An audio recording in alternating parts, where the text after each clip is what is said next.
कोई विकास नहीं हुआ है। आप लोग देख रहे हैं, आप लोग तो हमेशा हर जगह टहलते घूमते हैं, देखते भी हैं, न तो सड़कें हैं, न रोडें हैं, न नालियां हैं, हैंडपंप बिगड़े पड़े हुए हैं, नल बिगड़े पड़े हुए हैं। यहाँ अगर कुछ हुआ है तो भ्रष्टाचार हुआ है, घोटाला हुआ है। भारतीय जनता पार्टी की सरकार है, ये लोगों को गुमराह करके लोगों को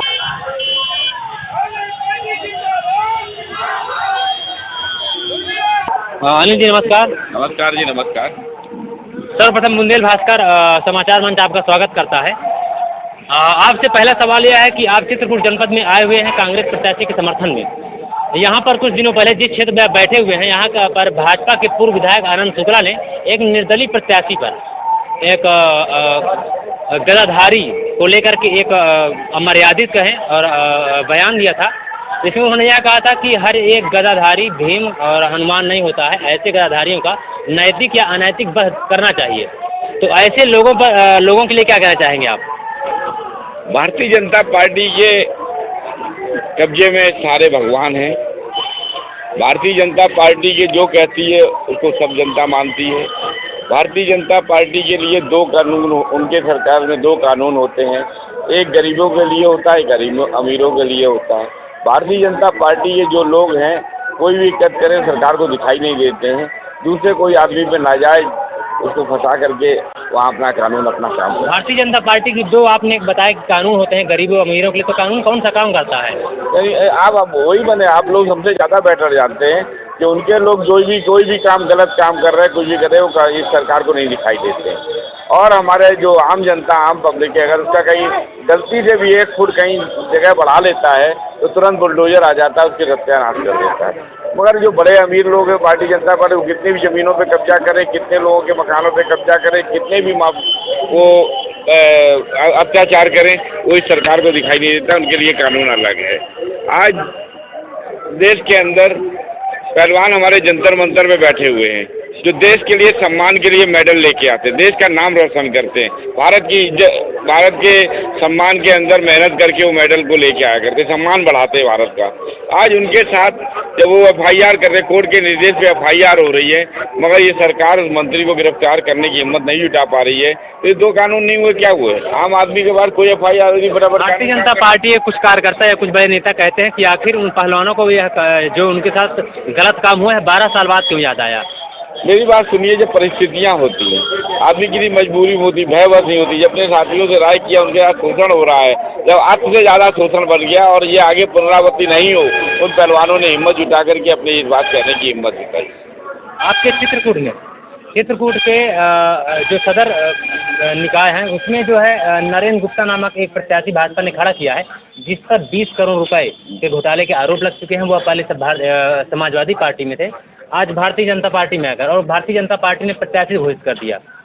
इस पर क्या कहना चाहेंगे? भारतीय जनता पार्टी अपने आप को एक पारस पत्थर मारती है। दूसरे दलों में रहता, दूसरे दल पे उस पर तमाम केस होते हैं, ID लग जाएगी पीछे और आपराधिक मुकदमे लग जाएंगे।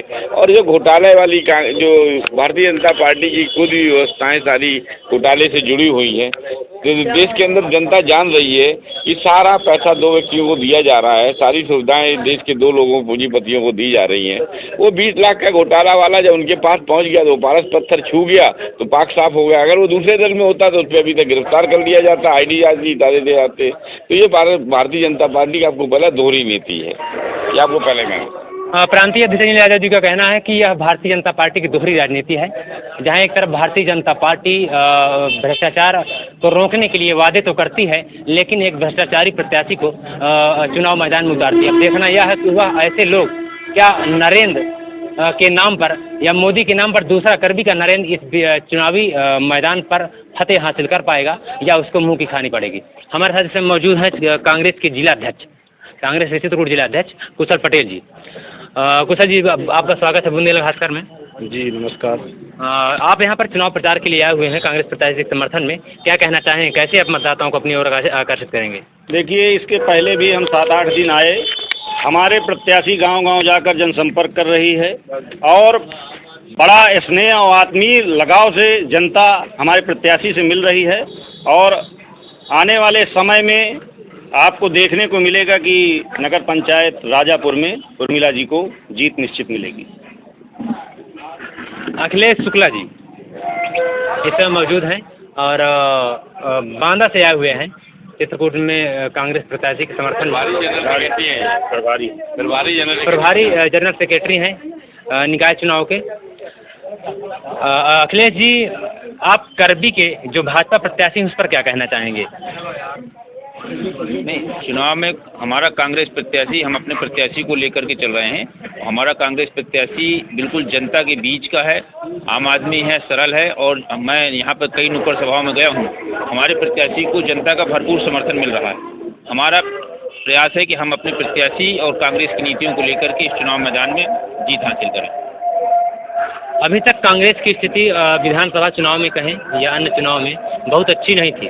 इस चुनाव में आप कैसे अच्छा प्रदर्शन करने की कोशिश कर रहे हैं? अभी प्रथम चरण के चुनाव हो चुके हैं।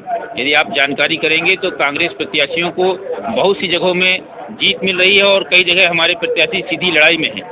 धीरे धीरे जनता जान गई है कि भारतीय जनता पार्टी किस तरीके से भ्रष्टाचार वाली पार्टी है, जो कहती है वो करती नहीं है। जैसा कि अभी अध्यक्ष जी ने बताया कि उसकी हर जगह दोहरी मूल्य हैं, दोहरे कानून हैं, ये जनता जान चुकी है। सपा बसपा का अस्तित्व लगभग समाप्त होने जा रहा है। सभी को कांग्रेस की तरफ आशा भरी निगाहों से देख रहे हैं और उसका प्रभाव इस चुनाव में साफ दिखाई दे रहा है कि जनता हमारे प्रत्याशियों को खुलकर समर्थन कर रही है और उनको बड़ी संख्या में जिताने जा रही है। अभी तक आपने सुना जो यहाँ के जनरल सेक्रेटरी जनरल सेक्रेटरी हैं अखिलेश शुक्ला जी। अब आइए सीधी बात करेंगे कांग्रेस प्रत्याशी से। क्या नाम है आपका? उर्मिला। उर्मिला जी मेरे साथ मौजूद हैं। उर्मिला जी, इस चुनाव में आप अपने मतदाताओं को कैसे लुभाने की कोशिश करेंगे? जो चुनावी आपका विजन है, क्या विजन है आपका? हमारा विजन है कि जो अराजकता फैली हुई है उसको हम दूर करेंगे और हम जनता जनार्दन से वोट की अपील करते हैं। घर घर जाके उनसे संपर्क करते हैं, उनको विकास के बताते हैं। बस उनसे वोट की अपील करते हैं, बोलते हैं हमें अपना अमूल्य मत देके हमें भारी मतों से विजयी बनाएं। मेरे साथ मौजूद हैं कांग्रेस की पूर्व विधानसभा प्रत्याशी रंजना पांडे। रंजना पांडे जी, तुलसीधाम राजापुर को लेकर के बहुत सारे विकास के वादे हुए, लेकिन आज तक हकीकत में देखा जाए तो वादे जो विकास है वो वादों से धरातल से काफ़ी दूर है। इस विषय पर आप क्या कहना चाहेंगे? देखिए, राजापुर तुलसीदास जी की जन्मस्थली है और राजापुर का कोई सुंदरीकरण नहीं हुआ, कोई विकास नहीं हुआ है। आप लोग देख रहे हैं, आप लोग तो हमेशा हर जगह टहलते घूमते हैं, देखते भी हैं। न तो सड़कें हैं, न रोडें हैं, न नालियां हैं, हैंड पंप बिगड़े पड़े हुए हैं, नल बिगड़े पड़े हुए हैं। यहाँ अगर कुछ हुआ है तो भ्रष्टाचार हुआ है, घोटाला हुआ है। भारतीय जनता पार्टी की सरकार है, ये लोगों को गुमराह करके लोगों को बेवकूफ़ बनाने का काम करती है। कांग्रेसी नेताओं का कहना है कि भारतीय जनता पार्टी लोगों को गुमराह करके चुनाव जीत रही है।